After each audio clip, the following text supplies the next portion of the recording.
আজ সময় এসেছে সাজাতে হবে এই দিনের বাগান, শুধু হেলায় খেলায় যেন কেটে না যায় সম্ভাবনার ক্ষণ। আজ সময় এসেছে সাজাতে হবে এই দিনের বাগান,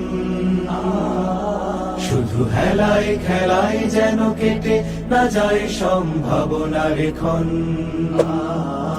কত ফুলগুলো ঝরে গেছে শাহাদাতে, তবু মূলগুলো মরেনি তো অপঘাতে। কত ফুলগুলো ঝরে গেছে শাহাদাতে, তবু মূলগুলো মরেনি তো অপঘাতে। মোরা আসহাবে রাসূলের জিন্দেগানির সাজে গড়ে তুলি শহীদি সোপান, গড়ে তুলি শহীদি সোপান, গড়ে তুলি।